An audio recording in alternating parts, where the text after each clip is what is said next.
What's going on, guys, and welcome back to my exclusive audio review for SmackDown for Friday, December 13th, 2019. I am Graham G. Matthews. Hope you guys are doing well, and hope you guys are enjoying the holiday season. It's been a very busy time. I know a lot of people are very stressed out before Christmas, and coming up in just 11 days, not to freak you out, but it's coming up quickly. And I've been enjoying the holiday season, but at the same time, it's been so busy. No joke, I've had to stay up the last 4 nights. And to some people, this might be normal. For me, it's not. And I usually stay up pretty late watching stuff, reviewing stuff, working on stuff, going to events, stuff like that. Not this late, though. So the last 4 days, I've been up until 4 a.m. working on articles. Tuesday, Wednesday, Thursday, and last night. And every night after that, I was thinking, okay, on Wednesday, I was like, okay, I stayed up till 4 on Tuesday. That won't happen again today. I did anyway. And not because I had a choice, just because I had to get shit done for the following day. It's been so busy. I was out Christmas shopping, doing family stuff. It's been a really busy time, but in a good way. It's not a bad thing at all. That being said, though, my audio review for here today for SmackDown is going up a little later than I would have liked. I only watched the show this morning. I did not watch SmackDown Live last night. I could have. I watched Final Battle instead, the Ring of Honor pay-per-view, which was good. My written review of that and of SmackDown 205 Live and everything else will be up soon enough on nextairwrestling.net. But, yeah, I don't think I'm watching SmackDown. I mean, actually, I am. So the funny thing is that, get this, I'm having some travel issues at the moment. My car was having some problems in the last week or two. So last Friday I was at a football game. This Friday I was watching Final Battle, or last night, so I didn't watch SmackDown Live either time. I watched it after the fact. Next Friday, I was supposed to go see Star Wars with a friend, and Alexis and my brother. Up in Massachusetts, we were going to drive up there. Unfortunately, my car is having issues, so I don't think I can go. And I don't think it's going to be ready to go. I don't know if it's going to be clear to compete, so to speak, until after Friday. I mean, I hope it is, just because we're going to RJ's engagement party. Of course, Mr. Marceau's engagement party on Sunday, so I hope it is good to go by then. But I was supposed to go see Star Wars in Mass. At this point, I'm not sure if I can. But that being said, I was offered a free ticket to go to SmackDown next week through a friend on Twitter. So I might be able to actually go to SmackDown next week. Of course, my review, audio review, written review, whatever, would not be up until much later on. I wouldn't be back until much later on because it's not a Connecticut show. Next Friday's SmackDown emanates live from the Barclays Center in Brooklyn. And usually from those shows, I don't get back until like 3 o'clock in the morning because the shows don't end until like 10 p.m. And then, it takes a while to get back. We got to take the subway from Brooklyn to Grand Central and another 2-hour train from Grand Central to New Haven, and then I live like an hour from there. So it takes a long time to get back. So that's just a heads up on where I am at with SmackDown. So I didn't think I'd be doing an audio review today, and I am. So anyway, enough with that nonsense. Let's get ahead here to what you guys came here to listen to, hear about, is my thoughts on SmackDown from last night. And I'll splice in my predictions for the TLC pay-per-view on Sunday. So if you haven't already, check out Wrestle Rant Radio from this past Thursday. We had John Ritland on at Reborn Again from the Twitter machine. Great conversation. Talking all things wrestling, and Into the Fire tonight, the NWA pay-per-view, which I'm looking forward to. Unfortunately, we ran short on time, did not have time to talk about TLC tomorrow night, which is why I think that it's as good of a time as any here on this video, on this review here, to give my predictions for the pay-per-view. But real quickly from SmackDown, because there's really not a lot to talk about. We had King Corbin and Dolph Ziggler come out talking about the ambush, the humiliation of the big dog, Roman Reigns with the dog food, all that other bullshit from last week's SmackDown to kick off this show. They were soon interrupted by Kofi Kingston and Big E. And now Corbin brought up his, the great year he's had as the King of the Ring, and as, being the King of the Ring, retiring Kurt Angle at WrestleMania, being the last person to beat him at WrestleMania 35. Kofi brought up his 6-month stint as WWE champion. The first time he's actually acknowledged it since the reign ended 2 months ago. And Corbin actually even brought up the fact that he lost in 7 seconds to Brock Lesnar. And Kofi corrected him, said it was 8 seconds. And that's neither here nor there, he said.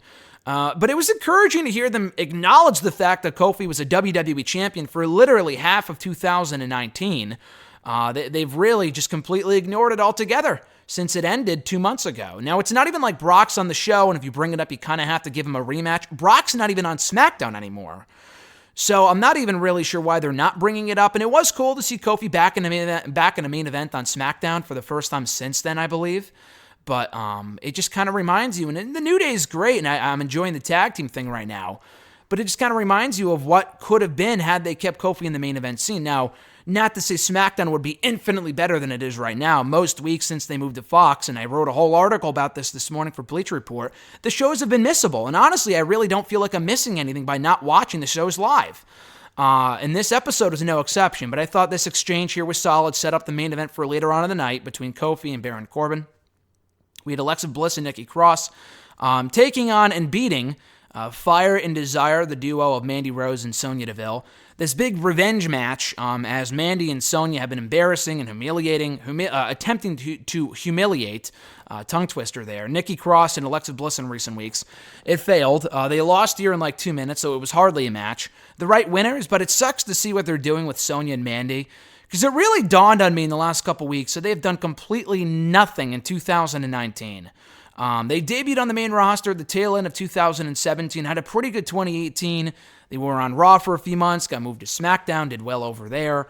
And now that they're still on SmackDown, still not really doing much of note. They're just kind of there. Losing matches to Alexa Bliss and Nikki Cross, the Kabuki Warriors, the Iconics. I don't think they've won a match on TV in like 3 months, since they were first feuding with the tag team champions Bliss and Cross 3 months ago, when I think they beat Alexa Bliss and Nikki Cross, and they haven't won since then. So it sucks to see what they've become, what's become of them in recent months on SmackDown. So hopefully they can rebound early on in 2020. We then had the Revival taking on Mustafa Ali and Chad Gable. Very good match here. I enjoyed this for what it was. The Revival clearly were going to win, as they have a SmackDown Tag Team Championship match on Sunday. But WWE has done dumber things in the past, so it's not to say the outcome was incredibly predictable. But more so, not really the outcome, but the match itself I thought was great. These two teams really worked well together. It makes me sad, and I like the New Day, and I'm glad they're champions and getting another run with the tag team titles. But it makes me sad that the Revival aren't still champions, and granted, their other 3 reigns this year weren't exactly lighting the world on fire, but we could really get a great extended feud between the Revival and the duo of Ali and Chad Gable. I almost said the other name for a second. Ali and Gable make for a really, really good tag team, and if they have no plans to utilize these guys in a mid-card capacity, then they might as well put them in the tag team scene. The tag team scene needs more fresh blood anyway, needs more new blood. They have, the New Day, the Revival, Heavy Machinery, who I like, and now hopefully Mustafa Ali and Chad Gable. I'm not even really sure what other tag teams are on SmackDown. Ziggler and Rude, but Rude's out for the next month with the 30-day wellness violation suspension, so he's gone out of the picture for right now. I guess Cesaro and Nakamura, which makes no sense, and I like the stable of Sammy, Cesaro, and Nakamura. The issue is that Shinsuke Nakamura is the Intercontinental Champion, so why the fuck is he in the tag team division, But anyway, going back to my original point, this was a really good match. We'd love to see more of Ali and Chad Gable in the tag team division. So we had Bayley versus Dana Brooke up next. The match was whatever. It was short and sweet, straight to the point. Bayley went over decisively. The finish looked terrible, but whatever. She won. That's really all that's important. My problem with this wasn't the match itself, but how it was set up. So Bayley was doing an interview backstage. And I forgot to mention, too, that Dash Wilder, how could I forget? The guy fucking tripped during his entrance, which was hilarious, and probably the highlight of the show. I wasn't watching SmackDown last night, but I was checking on Twitter every now and again, and I saw people posting that gif relentlessly of Dash Wilder tripping on the part of the set for SmackDown. The things that kind of come together in the middle. It looks like a little tunnel. That's what he tripped on. Maybe he forgot it was there. I don't know. I didn't know they walked out backwards to the ring sometimes, but I guess they do, which is why he did that, which was weird. But that's what happens when you don't watch where you're going. But I thought it was a great moment, even though it was unintentional. And he played it off wonderfully, too. Anyway, so going back to the Bayley thing, she was talking backstage with whoever the fucking interviewer is. Caleb Braxton, I think. I always forget who these people are. She's doing the backstage interview, and then she gets interrupted by Elias singing from off to the side. So she goes over to basically tell him to shut up. And then we see him with Dana Brooke. Now, why they're still doing this Elias-Dana Brooke nonsense when we know and they've outright acknowledged on this very show that Dana Brooke is seeing Batista right now. I mean, whether that's a storyline or they're just playing it up for shits and giggles, or they are actually dating, we don't really know as of right now. But this comes mere days after it was announced that Batista's going into the WWE Hall of Fame. And so we know that he's going to be at WrestleMania weekend next year. Now, if this shit keeps up, Elias and or Drake Maverick may be in for a ginormous beating in the hands of the animal. Here on SmackDown or in Tampa or over, the Hall of Fame, whatever. So if I was Elias, if I was Drake Maverick, to avoid getting the beating of a lifetime, I would back the fuck off. So I thought that whole thing was weird. But even weirder than that was the song that Elias sang. So that's a shtick. I get it. He sings songs, whatever. He then goes, I forgot what the exact wording was, but he basically says, Santa wanted me to have a threesome with Bayley and Sasha Banks, but I told St. Nick no thanks. So he's insinuating having a threesome with Bayley and Sasha. I was taken aback by that comment. I'm like, did he actually just say that on a PG show? Like, they could say bitch and ass, hell, damn, shit like that, whatever. They will occasionally say bullshit and shit and stuff like that. Kevin Owens said it either this week or last week here on the show, not on SmackDown, but on Raw. So they can say, words like that, but to insinuate having a threesome with two of the other women's wrestlers, I thought was really just bizarre. I mean, not to say they haven't done stuff like this before, but to insinuate having a threesome with two of the other women's wrestlers when they're trying to do this, trying to have the women be taken more seriously by fans, which they've, successfully accomplished in recent years, I thought was really weird. And again, I wasn't watching SmackDown Live, so maybe there was a bigger response to this online than I'm aware of.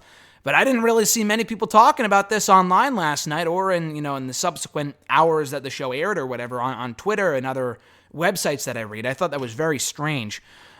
So yeah, like I said, that led to Dana Brooke versus Bayley. Bayley won with ease, as she should have. I take back what I said earlier about the Dash Wilder botch where he tripped over the stage set, whatever, when he was making his entrance. That was a highlight of the show. But I will say, though, the best part of SmackDown this week, as it was last week, was the Bray Wyatt Miz stuff. So we see Miz having a sit-down interview in his own home with Renee Young. And he's talking about how, he's talking about his history with Daniel Bryan and how he says that he feels that he needs to do the right thing. He feels that he needs to do the right thing in helping out Daniel Bryan. And, they've hated each other, maybe not loved each other, but they've, been able to tolerate each other at certain points. I love the fact that they showed the footage of the Talking Smack incident from 3 years ago when Miz went off on Bryan on that show, and that was really a launching point for Miz's career at that point, and he really took off. I mean, at least for the next couple of months as Intercontinental Champion, he was one of the best things going on that show on SmackDown Live. But he talks about that and how he feels that, Bray Wyatt is kind of the source of all this frustration recently, and how he feels that Bray Wyatt may claim that he can change people like Finn Balor, Seth Rollins, and to an extent Daniel Bryan, but not him. At least not for the worse, if anything for the better, because he's become a father. I thought this was great. He talks about how you don't really understand how the responsibilities that you have as a human being until you have someone else to care for, like a child. And he's absolutely right. Now, again, I'm not a father, obviously, but it's cool to hear him talking about this on TV because he's mentioned this before in various interviews and on Miz and Mrs. and shit like that, but never actually on the show. So this is one way to get people to care about The Miz as a babyface. But before they could go any further, they're interrupted by Maurice, who you can hear screaming from off screen, and calls over The Miz and shows The Miz, the iPad that has like the baby cam on it where they watch Monroe Sky in her crib. We see the screen and we see Monroe Sky in her crib playing with, the Firefly Funhouse puppets, including a new friend of the Firefly Funhouse. I thought this was masterfully done, and the acting was honestly not that bad either, from Miz or Maurice. Much better than much acting we see on WWE TV nowadays, especially from people like Lana over on Raw, which is fucking terrible. Her acting skills are downright deplorable. But anyway, though, I thought this was really, really good, so they race to the room, and they go in there, and, no Bray Wyatt to be found. Bray Wyatt pops up on the screen and says, "Let me in." I thought this was great. And Miz is like, get out of here, tells the cameras to kind of fuck off, basically, because this is kind of a personal moment for the family, kind of a scary thing going on. So I thought they, not broke the fourth wall, but they did a good job of explaining why the cameras were catching all of this. Not the baby cam stuff, but why the cameras were following Miz and Maurice into their room and watching them with their kid, which was a little weird, but they said, get out of here, and that was it. And I thought that was great and really honestly made me more excited for Miz and Wyatt than it was going into TLC, so I thought this did its job in doing just that. We had Shinsuke Nakamura and Cesaro knocking off Heavy Machinery. Fun match. The biggest takeaway from the match for me was not that it was a great match or anything, but really that Otis is really fucking over. People love Otis Dojovic. They were just clamoring for this guy to tag in when he was on the apron waiting for Tucker Knight to tag him in. They were going nuts for this guy. They were eating up everything he did. And the thing is, though, he's been over for like a majority of the main roster run, a majority of his main roster run since he and Tucker were called up as heavy machinery earlier on this year. But I feel like they lose far more than they win. At least they lose whenever it matters most. That's what I kind of get out of this. It was a good match, and Nakamura should have won. The guy's the fucking Intercontinental Champion, and they have nothing else for him right now. There was a report a few days ago that had said that Nakamura was actually supposed to face Braun Strowman at the TLC pay-per-view. But, he hasn't been on TV because he's been injured or whatever, and that's why they had to pull the match. I can't say that would have exactly lit the world on fire for me. I can't say I give two shits about a Nakamura-Braun Strowman feud as much as I would a Nakamura-Daniel Bryan feud, which is where they were seemingly heading before Bryan got put in the Universal Championship picture with Daniel Bryan. He is Daniel Bryan with Bray Wyatt, the Fiend, going into Survivor Series. So maybe we will get that feud at some point. But Nakamura, as a result of Strowman getting injured and Bryan having other things to do, Bryan just being busy with other feuds and programs and shit and being off TV currently, he's floundering as Intercontinental Champion, which sucks to see. And he has this brand new, awesome-looking title that he has yet to I don't even think he's defended it since he got the new championship on TV. So anyway, this was good, but it sucks to see Heavy Machinery continue to lose because they are really, really good. And they do deserve to win more often. But I thought this was good, and hopefully they can capitalize on that popularity eventually, because these guys are very popular with the fans. So the Kingston Corbin match was good, was what it was. Ended after Big E and Dolph got involved. It says here on the website that it was a no contest, so that's what I'm going to call it. So that turned into an impromptu tag team match with the New Day taking on Corbin and Ziggler. Again, fine match. It was what it was. Just the means to an end with the DQ finish of Corbin and Ziggler beating up on Big E and Kofi. I think Corbin had like a chain at one point that he was going to choke Kofi with or whatever. So the match gets thrown out because of that. Out comes Roman Reigns, who you had the feeling that he was going to be on the show. He attacked all of Baron Corbin's cronies throughout the night.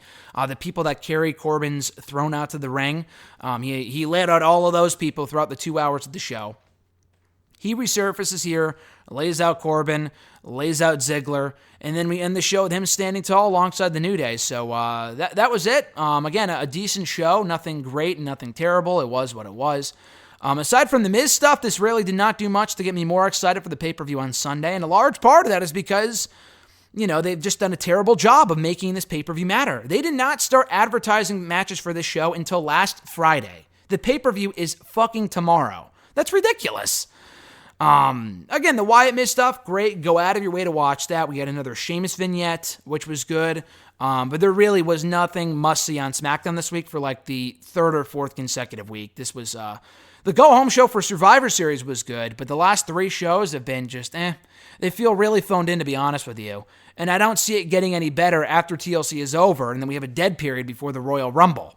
So expect the next couple weeks of SmackDown to be very much of the same.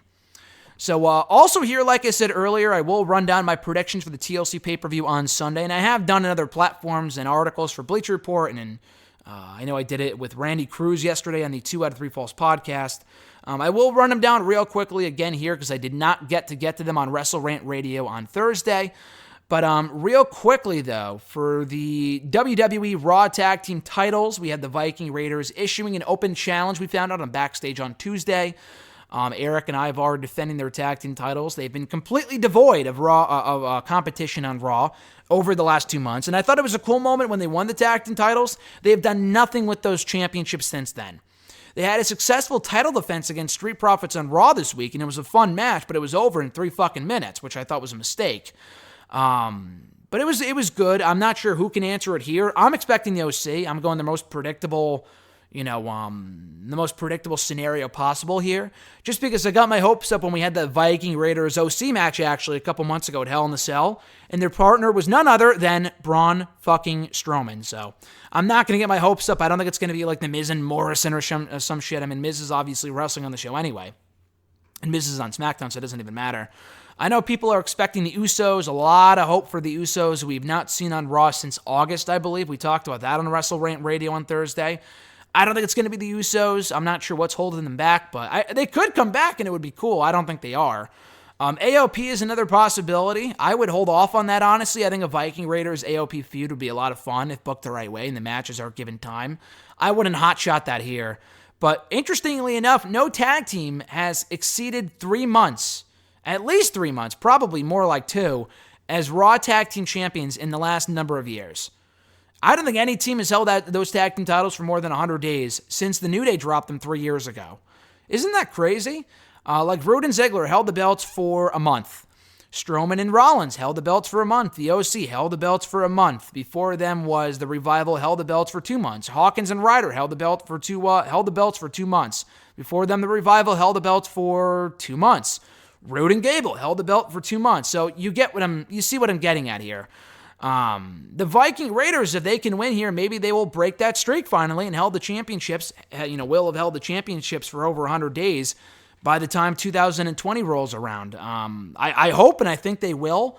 I just think it's too soon to be taking the titles off of them and to give them their first, significant loss. I know they got pinned. Their first significant loss. I know they got pinned by the OC in that gauntlet match at Crown Jewel a couple months ago, which has not been, followed up on at all since then. But that's why I would put the OC in this spot. But why not just announce it straight out? Why not just flat out announce that match for the show? Which makes me think we might get the Usos. It might be AOP. I hope not. The Usos would be ideal. AOP, I would hold off on that. But I'm expecting the OC. Either way, I feel like the Viking Raiders will walk out, still the Raw Tag Team Champions. Tables match, Rusev and Bobby Lashley. I give 0 shits about this match, to be honest with you. It very well could go either way. And the crowds have been behind Rusev, but don't be mistaken. They were already behind Rusev. This feud with Bobby Lashley has done nothing to help the guy at all. I mean, this is not the first time they've ruined Rusev. The first time they've ruined Rusev with a dumb storyline and stuff like that. And I'm sure they'll do it again. But this is just really doing nothing for nobody. It's been a complete waste of time. So I'm going to say Rusev. I could see Bobby Lashley winning to prolong the feud. I'm just going to be optimistic here. I'm going to be, cautiously optimistic and predict a win for Rusev on this show. And again, Rusev doesn't have to get pinned. It is a tables match, so maybe Lana factors into the finish. And, maybe even she goes through a table. You never know. I would love to see it. I don't expect it. But either way, I think that Rusev walks out the victor. Not overly confident about that pick, but going off on a limb here and predicting Rusev. Aleister Black and Buddy Murphy. I think Aleister Black wins. I like Buddy Murphy a lot. The feud has been built up very well in recent weeks, with both guys picking up wins on Raw back-to-back. But Aleister Black is the pet project, it seems like, on Monday Night Raw, along with a few other people. But it really seems like they are adamant about pushing him to the moon. Maybe not a main eventer very quickly, but over time I think he can be a main event guy on that show if built up the right way. And he can't get to that point if he loses to Buddy Murphy on Sunday, which would be, I believe, his first singles loss on the main roster. So I would have him win here. The New Day versus the Revival, a ladder match for the SmackDown Tag Team titles. I said this, last week. I thought this would make for a great ladder match, but then I thought that it wouldn't be after the Revival had said last week on SmackDown that, we want to beat you in a straight-up tag team match, and then they go ahead and add the ladder match stipulation. So there goes that, I guess. But, this should be a great match. And honestly, I'm happy the match was changed. I think the New Day walkout's still the champions anyway, but I'm glad the match was changed from Rude and Ziggler versus New Day back to New Day versus Revival. Because Rude and Ziggler versus the New Day would have been a good match, of course, but it doesn't make sense for it to be a ladder match because they've been feuding for all of a month. The Revival, however, they can play off the fact that I don't think they even really care, but WWE can play off the fact that these two teams have been feuding now for months. They've really been feuding since like June or July, not June or July, but like July or August, since the Revival first went after the SmackDown Tag Team titles, won them in September 3 months ago. The New Day won them back in early November from the Revival. So it makes sense, honestly, for this to be a ladder match, and I'm glad it is. It should be a great match. I have the New Day retaining. The Revival have just done nothing as tag team champions in 2019. That's not a knock on their talent, because they do deserve better. It's more a knock on their booking. It seems like WWE wants them to stay and puts effort into their pushes a little bit by giving them the tag team titles, but doesn't care enough to actually give them a memorable tag team title reign, if that makes sense. So they want them to stay, but don't, really feel it's necessary to put in enough effort into their push by giving them matches in a reign that people can really care about. Because none of their reigns as Raw or SmackDown Tag Team Champions in 2019 were overly special. So I really have no desire to see them regain the gold here, but the match should be great though. Roman Reigns, Baron Corbin, TLC match. I have Roman going over. There is no reason for Corbin to win here. He already beat Roman about a month ago on SmackDown, which was cool.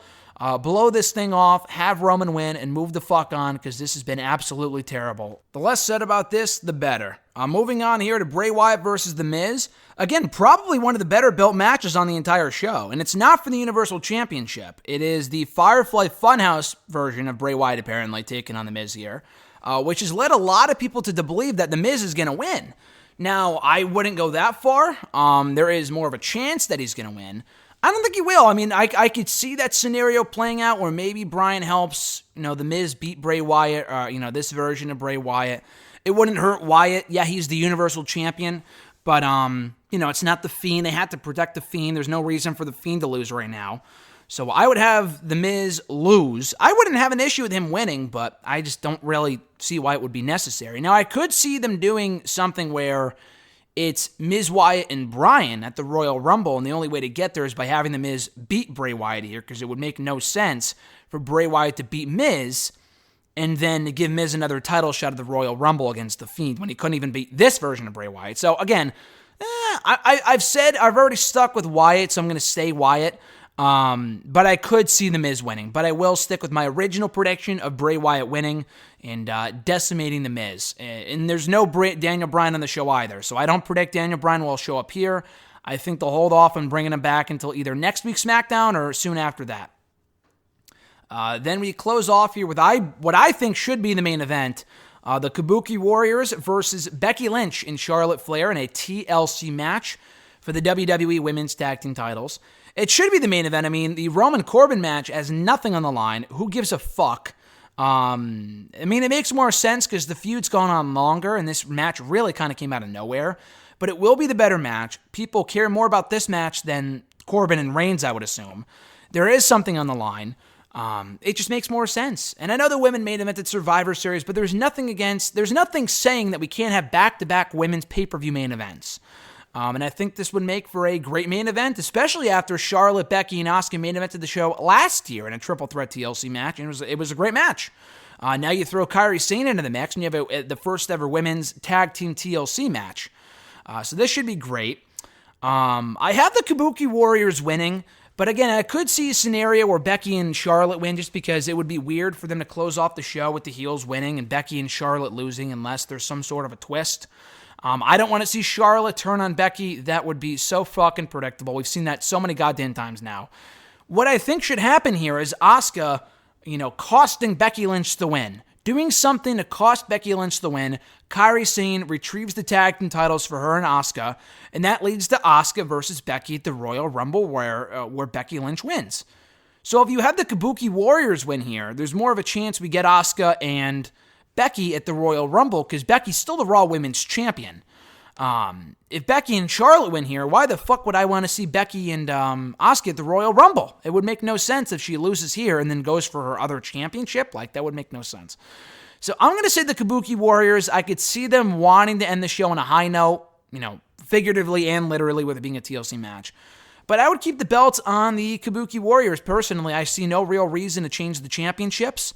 And again, maybe Becky and Charlotte win. They drop the belts back the next night to the Kabuki Warriors. I don't really see what purpose that serves aside from giving Charlotte another day-long title reign. I would have no interest in seeing that. But I'm going to see the Kabuki Warriors. So real quick, my predictions running down the card here from Wikipedia. Roman Reigns beating Baron Corbin. The New Day beating the Revival to retain the SmackDown Tag Team titles. Bray Wyatt beating The Miz, Aleister Black beating Buddy Murphy, the Kabuki Warriors beating Becky Lynch and Charlotte to retain the WWE Women's Tag Team Championship, Rusev beating Bobby Lashley, and the Viking Raiders successfully defending their Raw Tag Team titles against whoever they end up facing. And I also forgot to say that Zack Ryder and Kurt Hawkins are still owed a shot at the Raw Tag Team titles. So, hey, maybe they answer the open challenge. I think that'd be a massive letdown, but it's always a possibility, so never forget that. They could always add Orton and AJ to the pay-per-view. That would be fun. They could add Bayley and Lacey Evans for the SmackDown Tag Team titles. For the SmackDown Women's Championship. My bad. And if they do, I would see Bayley winning. If Lacey faces Sasha Banks in an impromptu match, I see Lacey winning that one. I see Bayley winning the champion or holding on to the championship if she faces Lacey. Lacey beating Banks if they have a regular old match. And then in the case of Orton and AJ, I could see that ending in a DQ with the OC interfering. So that's how I see the pay-per-view playing out. But that's going to do it for me, guys, for my review of SmackDown from Friday and my predictions for TLC on Sunday. Thank you guys, as always, for checking out the videos here on the channel and my content. I know this is also going up on the website as well, so thank you for checking out my content on the website, YouTube channel, you name it. Appreciate it. Thank you so much for your support. And we'll be back hopefully next week with another audio review of SmackDown. No promises. I don't think it's too likely because I will be busy Saturday night. And regardless of whether I go to SmackDown or I'm going to see Star Wars, I'm going to be up late on Friday night.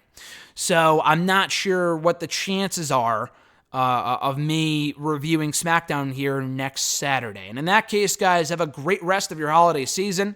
Enjoy your weekend. Enjoy Christmas coming up in just 11 days. I'm Graham G. Matthews, and I'll catch your ass down the road.